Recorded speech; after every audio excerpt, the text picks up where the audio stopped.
Semester 4-এর জন্য এই ভিডিওতে আমি প্রাইড অ্যান্ড প্রেজুডিস নভেলটাকে ইন্ট্রোডিউস করছি। প্রাইড অ্যান্ড প্রেজুডিস 18th সেঞ্চুরিতে লেখা একটা অন্যতম জনপ্রিয় নভেল, কিন্তু যেটা আজকের দিনে যদি আমরা দেখি যে কোনো বইয়ের বিক্রির তালিকায় সারা বিশ্বে আমরা দেখব যে প্রাইড অ্যান্ড প্রেজুডিস কিন্তু one of the top sold books, মানে ভীষণ ডিমান্ড, বাজারে ভীষণ বিক্রি এবং এতটাই জনপ্রিয় যে এর ওপর অগুন্তি সিনেমা হিন্দিতে, ইংলিশে এবং বিভিন্ন ভাষায় তৈরি হয়ে গেছে। আজকের দিনে দাঁড়িয়ে দেখলে প্রাইড অ্যান্ড প্রেজুডিসের মতো জনপ্রিয় গল্প হয়তো খুব কম রয়েছে, বা ইংরেজি সাহিত্যে এত জনপ্রিয় নভেল বা এলিজাবেথ বেনেটের মতো একটা জনপ্রিয় নায়িকা খুবই কম রয়েছে সত্যি কথা। কিন্তু যখন এটা অরিজিনালি লেখা হয়েছিল প্রাইড অ্যান্ড প্রেজুডিস, তখন কিন্তু সেটা সেরকমভাবে জনপ্রিয়তা পায়নি।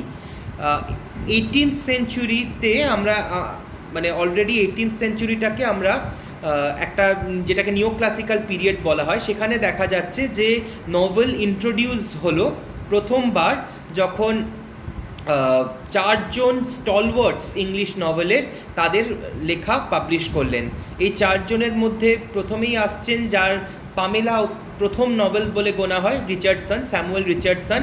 এছাড়া হেনরি ফিল্ডিং, লরেন্স স্টার্ন, এনারা হচ্ছেন pillars of English novel. 18th সেঞ্চুরিতে এনারা নভেলটাকে ইন্ট্রোডিউস করলেন। এবং টোবিয়াস স্মলেটের নামটা মিস করলাম।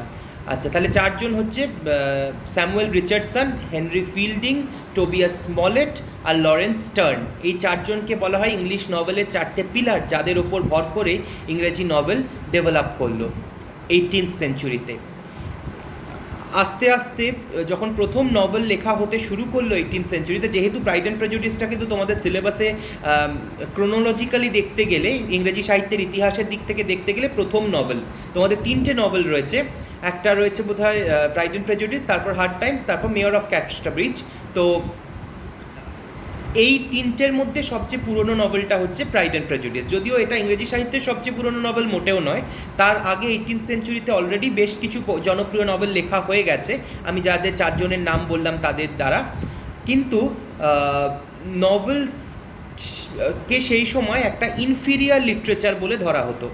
ইনফিরিয়ার কেন বলা হতো না, এটা ভেবে নেওয়া হয়েছিল যে যাদের দ্বারা কবিতা বা যাদের দ্বারা নাটক রচনা হয় না, তারাই গদ্যতে নভেল রচনা করে। তাই উপন্যাসকে কিন্তু সাহিত্যের দিক থেকে খুব উঁচু জায়গায় সেই সময় রাখা হয়নি। মূলত এদের পাঠক কারা ছিলেন? যারা মধ্যবিত্ত মানুষ, যারা হয়তো নতুন নতুন হাতে কিছু টাকা পেয়েছে, যখন ইংল্যান্ড একটা বাণিজ্য করছে অন্যান্য দেশের সাথে এবং একটা ঔপনিবেশিক শক্তি হিসাবে যখন ইংল্যান্ড আত্মপ্রকাশ করছে, সেই সময়টাতে একটা নতুন ক্লাস ইংল্যান্ডে ডেভেলপ করলো, যেটাকে বলা হয় মিডল ক্লাস। তো এই মিডল ক্লাসের লোকেরা তারা এর আগে হয়তো কখনো চাষবাস করেছে, বা তারা হয়তো এর আগে বিভিন্ন প্রফেশনের সাথে যুক্ত ছিল, কিন্তু তারা খুব বেশি শিক্ষিত ছিল না, তারা খুব বেশি এডুকেটেড ছিল না। যার ফলে এদের পরবর্তী জেনারেশনটা, যেহেতু এদের হাতে টাকা এলো, তাই এদের পরবর্তী জেনারেশনটা এবার শিক্ষার আলোটা পেল। এরা পরবর্তী জেনারেশন এদের শিক্ষিত হতে শুরু করলো। কিন্তু পরিবারে এতদিন শিক্ষা ছিল না, এরা ফার্স্ট জেনারেশন লার্নার। তারা কি ওই হাই লেভেলের লিটারেচার বুঝতে পারবে? তারা কি শেক্সপিরিয়ান প্লে তাদের বোধগম্য হবে, বা তাদের মেটাফিজিক্যাল পোয়েট্রি কি মাথায় ঢুকবে জন ডানের বা অ্যান্ড্রু মার্ভেলের, হেনরি ভনের? না, তাদের প্যারাডাইস লস্টও মাথায় ঢুকছে না। তাহলে তারা চাইছে যে আমাদের একটু সাধারণ ভাষায় আমাদের মতো লোকেদের জীবনের কথা বলুন। কোথাকার কোন রাজা রানীরা, কোথাকার কোন দেবদেবীরা কী করলো সেগুলো নিয়ে আমাদের জানা নেই। আমাদের মতো যারা অতি সাধারণ মানুষ, তাদের জীবনে কি ঘটছে সেটা নিয়ে একটু বলুন।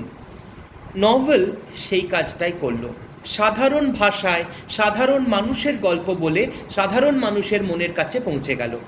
এবং 18th সেঞ্চুরিতেই কিন্তু সেটা হলো। প্রথম ইংরেজি সফল প্রথম ইংরেজি নভেল যদি আমরা বলি, রিচার্ডসনের লেখা পামেলা, সেখানে দেখছি যে পামেলা যে একটা অত্যন্ত গরিব বাড়ির মেয়ে, তাকে চাকরির সূত্রে একটা লোকের বাড়িতে, একটা ভীষণ ধনী ব্যক্তির বাড়িতে কাজের লোক হিসেবে রাখা হয়, এবং সেই ব্যক্তি পরবর্তীকালে পামেলাকে বশে আনবার অনেক চেষ্টা করে, কিন্তু পামেলা এতই ভালো একজন মেয়ে যে সে কিছুতেই ওই ব্যক্তির সাথে, ব্যক্তি নানা রকমের লোভ দেখান, কিন্তু তাতেও সেই ব্যক্তি ব্যক্তির কাছে সে যায় না, সে নিজের সতীত্বকে বাঁচিয়ে রাখে।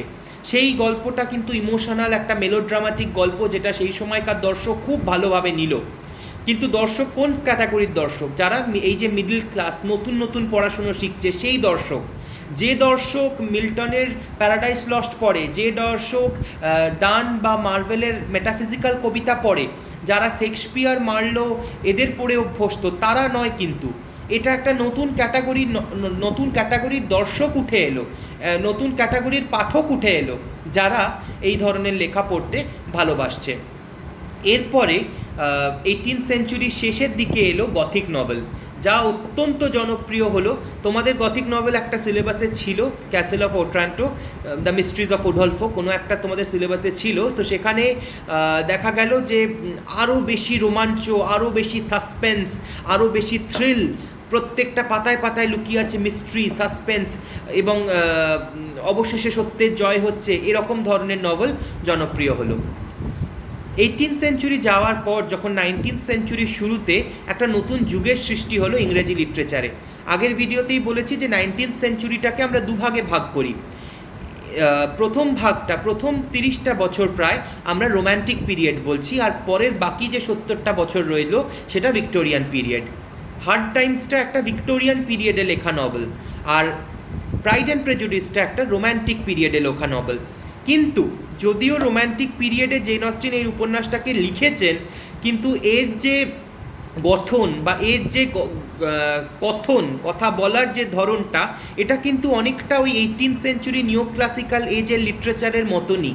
নিও ক্লাসিক্যাল এজের যে সাহিত্যের গুণাগুণগুলো ছিল, সেগুলো কিন্তু অনেকটাই আমরা জেন অস্টিনের প্রাইড অ্যান্ড প্রেজুডিসে দেখতে পাই। এবং সেই সময় যেহেতু একজন মহিলা লেখিকা এই গল্প লিখেছিলেন, জেন অস্টিন একটা সাধারণ বাড়ির মেয়ে, মানে খুব গরিব বলবো না, সে সাধারণ বাড়ির একটা গ্রাম, মানে ওদের যে কান্ট্রি সাইড বলা হয়, মানে গ্রামীণ পরিবেশে সে মানুষ হয়েছে। তার ভাই বোনেদের সঙ্গে একটা জয়েন্ট ফ্যামিলিতে সে থেকেছে, এবং খুব অল্প বয়সেই 40-এর কাছাকাছি সে মারা গেছে টিউবারকুলোসিস হয়ে। বিয়ে হয়নি তার। জীবনের 6টা নভেল কমপ্লিট করেছিলেন, এবং সেই নভেলগুলোকে তিনি লিখেছিলেন তার বাড়ির লোকেদের এবং তার রিলেটিভদেরকে ওই শীতের রাত্রিরে পড়ে শোনাবার জন্য গল্প হিসাবে। পরে যখন বাড়ির লোকেরা বলল, বাহ খুব সুন্দর লেখা হয়েছে, লেখাটার মধ্যে একটা অন্য ব্যাপার রয়েছে, তাহলে তিনি চেষ্টা করলেন যে এই লেখাগুলোকে পাবলিশ করে যদি কিছুটা উপার্জন করা যায়। কিন্তু সেই রকম সফল হলেন না। তার প্রথম পাবলিশ নভেল ছিল নর্দাঙ্গার অ্যাবি, এবং এটা একটা গথিক নভেলকে প্যারোডি করে, গথিক নভেলের একটা মক করে লেখার চেষ্টা করলেন উনি। এটা প্রথম পাবলিশ নভেল, প্রথম রিটেন নভেল বলিনি কিন্তু। এবং সেটা কিছুটা জনপ্রিয়তা পেল, কিন্তু একজন মহিলা লেখিকা লিখেছেন বলে কিন্তু সেটা কিছুটা প্রত্যাখ্যিতও হতে হলো